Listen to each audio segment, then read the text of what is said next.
utunganye inzira zawe bigishoboka.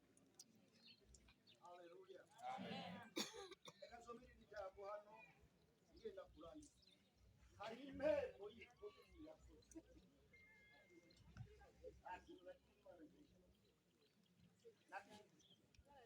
uze wijajare ngo ndakomeye ahura n'umuntu kubera impamvu runaka agira ngo uraryo ngo jewe uranzi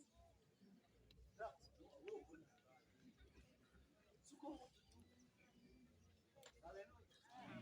uhura umuntu umeze nk'ijya intellectuel arazicara rikaka barifyonda rikazi urashobora kuntera ubwo buno munsi ejo nkaguhera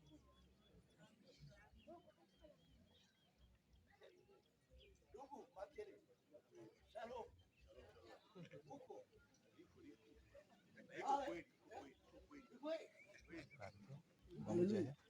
Ngira turazikunda gutera ubwoba afise ingufu n'amafaranga n'uburyo ashobora kugutanga kugenda ukamuherekeza.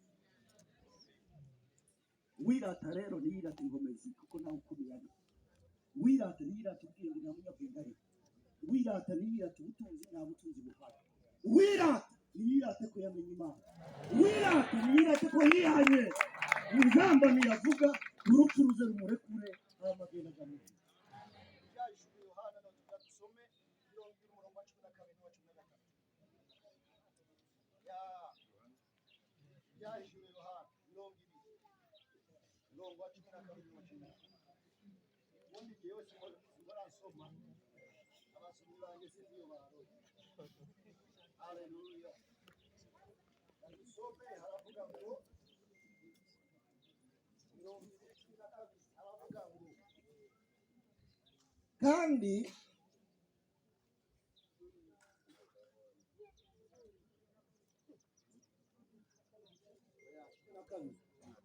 ego haravuga ngo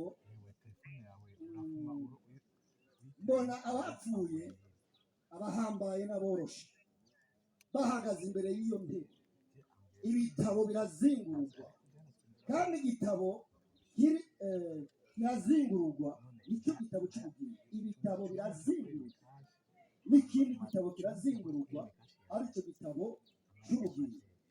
Amen.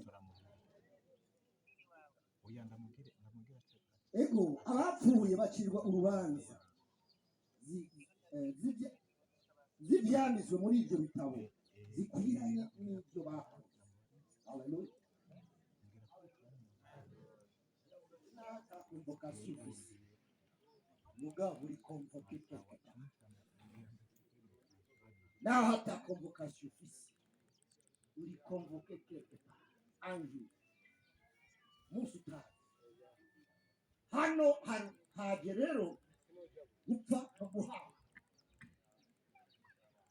Umuntu wese afise entreprise afise abakozi, hariho cotation aba bitunganya neza, umwaka urangiye barakota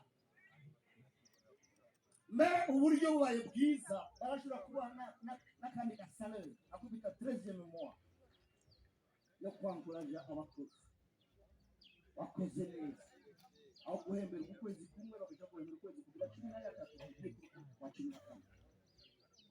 Hano haravuga ngo mbona ibitabo bizinguruwe haza n'ikindi gitabo cy'ubugingo.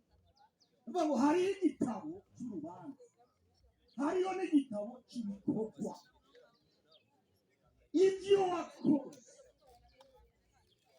Hari umuntu umwe mu gihe cy'amagume amakuru numvise ntiyica umuntu, mugabo abonye umuntu yabwira abantu ngo mufate, baca bamwita mufate. Umunsi umwe nawe aragenda ashitse ahantu acahura n'imbuto yateye, acahura n'uwundi avuga ngo mufate. Urumva yari kuri vora atwaye bisi, abandi bose baba mahoro kuko hariho ibyo batari barateye, kuko yateye mufate ajya zoroma mufate. None nturi kurarenganya abantu, nturi kurakubita abantu, muri ko urabwira ngo kajya akantu ntacyo kamaze ko Imana yagushizeho muri uwo mwanya Imana yaguhaye ukore mu ntege nuvugira abariko bararenganywa nugaburire uwushonje niwambike ugenda amenyo haleluya usanganira umwami Yesu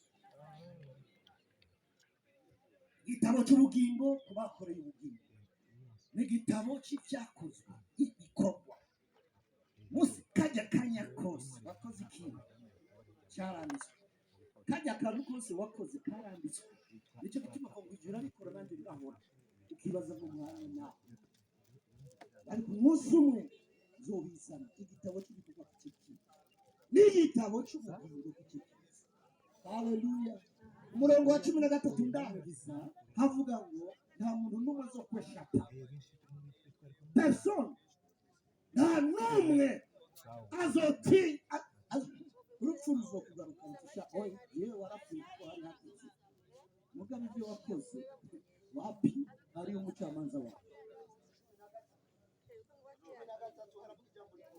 avuga ngo ikiyaga kigarukana abapfuye bo muri cyo urupfu n'ikuzimu bigarukana abapfuye bari muri byo umuntu wese bacirwa imanza zikwiranye n'ibyo umuntu wese yakoze n'abariwe n'ingona n'abasidukiwe ko n'imisozi bariko barimbiza hamwe n'abatwawe n'ibiyaga n'abahambwe mu mva umunsi wo gutanga raporo no gucirwa urubanza ibyo bakoze mu gihe imyaka yaguhaye kubaho urane umutamu umwe yagiye yari umunyarwanda namubonye narabyumva yagize ikibazo cyo guhema hanyuma bamwongereje oxygene iminota 30 cyangwa 40 uko babisinze ko ari isaha nuko ari waje bamushyira inyuma amajana 5 by'amanyarwanda baca abyumvise kandi yarafise abantu bamurira amafaranga bagatangura kurira kugira ngo hari ikintu kigoye kubona namuso z'umuzi mutamariza arateye ubwoba nabeho hafise ibishinyana ni hatari hanyuma barabaza ati musaza urizwa n'iki ati jewe mfise ubwoba maze imyaka 85 mvutse mpema imisi yose none iyi saha imwe muri wa Faisal banjira kizitanu z'amanyarwanda none Imana niyambihisha iyi myaka 85 zoyiriha iki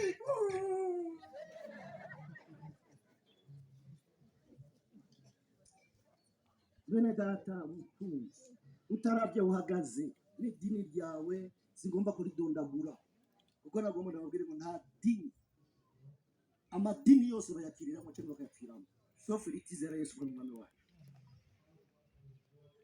ko uzopfa ukagaruka ugakira urubanza uzoba ukiriho uzahagarara imbere y'intebe y'Imana ukabugirira ubuntu no munsi muri Yoweri 2:13 baravuga ngo wenda naho bigeze ngo ni mungaruke ko n'imitima yanyu yose Isaya 1:18 haravuga ngo nimuze twitature naho ibyaha byanyu byo tukura nk'amaraso ngo nzobihindura vyere nk'ubwo yabwiye inama y'umwe turarangije ushobora kuba bikugora kujya gusenga ushobora kuba bikugora kujya mu rusengero naho urumukirisi urafise carte urafise umunsi wabatirijwe mugabo kandi ijambo ry'Imana ku bw'ubuntu bwayo rigusanga muri salo muri televiziyo rigusanga muri telefone rikagusanga no ku mpano amen gira ngo eti urupfu rw'amesha Imana yadutegura igikorane kidasanzwe nta kintu na kimwe turiko turakora cuye kandi uyu munsi no kumusezera waracerewe yagiye kera nabo bato nyamanzi gezi nyamanzi arico soje yavuze namuboneye public iri ngaho nabo basengana, nabo babanye, nabo bakoranye, nabo basengana. Ubaka ubucuti, uri hafi n'uri kure. Hama ntimuhagarike umutima, ntimuhagarike umutima. Abantu bishwe no kutizera. Ijambo Yesu niwe yavuze ngo ndi umugabo w'imfu, ndi umugabo w'abapfakazi, kandi ndise w'imfu. None ugasanga je notanga rasiyo abana bakarya, Yesu niwe yobora rasiyo yawe.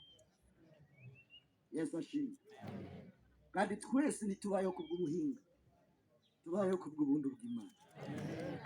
Ushobora kuryama mu gitondo, wabyuka wagira ukuguru gutya wapi, wagira gutya wapi, umunwa nibiki, naryamye nkomeye. Nta muntu akomeye, ni neema. Tuma dusenga Imana. Uri muri misiyo, iyo misiyo uri kwikoramo ibiki? Ufise ububasha, ubwo bubasha Imana yaguhaye uri kubukoreramo iki? Imana yaguhaye kuroranirwa, urambara ukaberwa. Ariko nagomba kwibutse ngo uyu munsi Yesu agitevye urakurindira. Yewe ndakwinginze, niwumva nagiye uraza umperekeze, kuko guherekezwa biraryoha. Ariko kandi nanjye niwagenda, abasigaye b'inshuti zawe baze bambuye. Utaravye idini usengeramo, Yesu ashimwe. Munyemerere nsengere. Mana yo mwijuru, uhoraho nyene ingabo, turi hano turahema, turavuga, turatambuka, ariko kandi uratwibukije ijambo ryawe ko mu nteguro zawe hariho umunsi wo kuvukana uwo gupfa. Twaravutse ntituzi umunsi tuzopfirako. Duherekeje Meshaki, siwe wenyene, twama twabibonye, ni benshi duherekeza, twaherekeje kandi tugiherekeza. Ariko kandi twibuke ko natwe hariho umunsi bazoduherekeza. Mwami Yesu, ndasengeye umutima w'umuntu wese uri hano. Ivyawukomantaje sindabizi, ibiwubuza kukwizera no kukwakira sindabizi, ariko ndashenyuje ibicaniro vyose by'abadayimoni bibuza abantu kwihana no kwakira ubuntu bw'Imana, mu izina rya Yesu Kristo. Abakijijwe bakomeze, abakwizera bakomeze, abana nabo bacijijanye imitima ubahe guhitamwo, uhure nabo. Na Sawuli ntiyari yabihisemo, ariko kubw'urukundo n'ubuntu bwawe murahura, uramwiyereka. Utwiyereke tukiri bazima, kugira ngo iyi si tuze tuyivemo n'abasoda banesheje urugamba, hama tuze tubane nawe bitazoshira. Ndasabiye ihumure umutambukanyi wiwe, abana n'abuzukuru, abavukanyi biwe mu mpande zose, inshuti n'abagenzi. Utwirure kandi utwibutse ku munsi umwe tuzogodoka. Urakoze, turagushimiye, tubisabye mu izina rya Yesu Kristo, umwami n'umucunguzi wacu. Amen. Tugira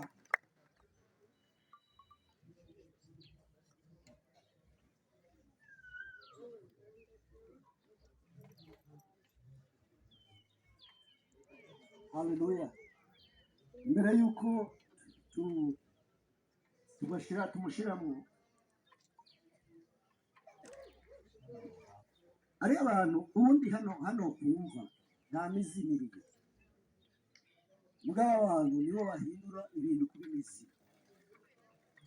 Turadusengere kino kinogo, kwa kundi Shetani yajya kugwanira umubiri wa Mose, marayika akamukangamira.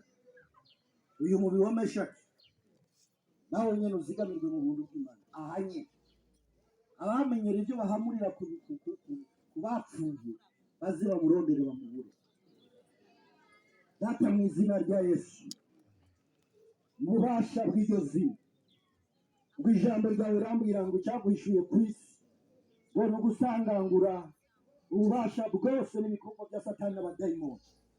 Babandi mwana bakoresha amareba kandi bahamurira ku mibiri y'abapfuye, iki kinogo turagisengeye, turagishizemo umuriro w'Imana. Abadayimoni baze bakibure kubasha, ntazara umuzimu mu kirere no mu gisagara, atekane gushika kuri wa munsi w'izuka. Urakoze, turabigushimiye mu izina rya Yesu Kristo umwami wacu. Amen.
murakoze.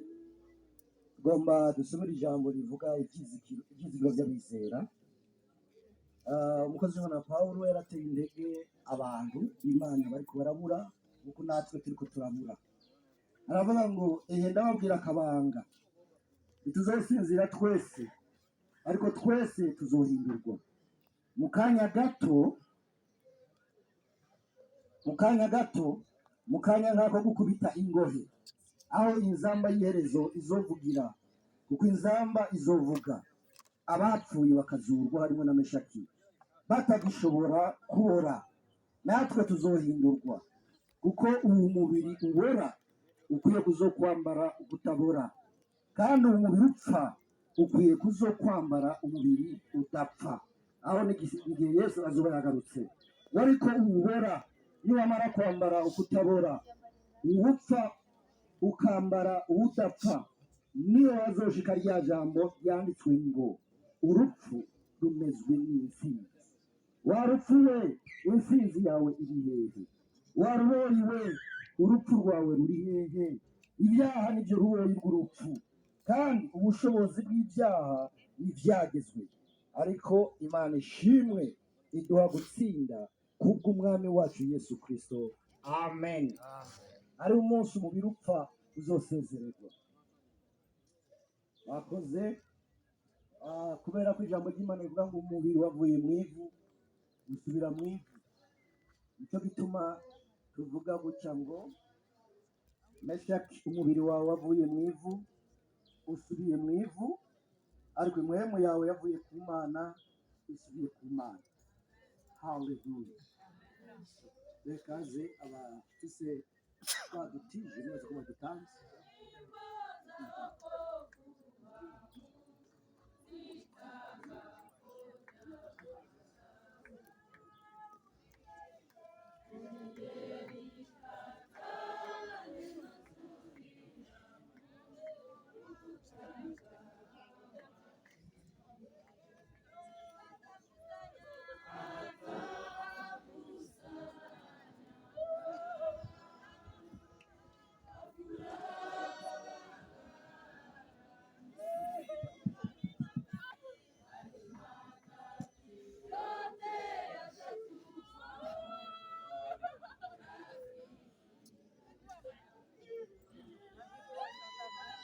Reka dusabe abantu bari inyuma y'uko byaguruka gusaba kunama, kubera amashugwe ni make kandi abantu ni benshi.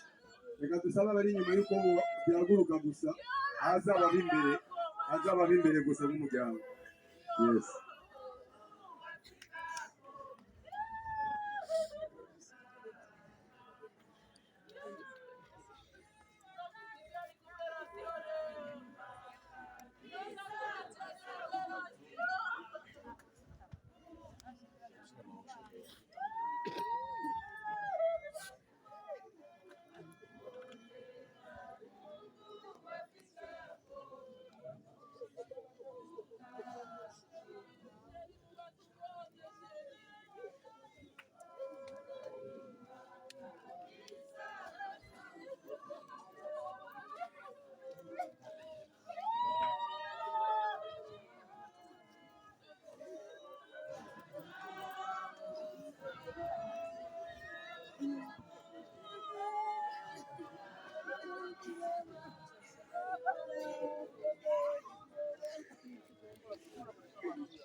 Sasa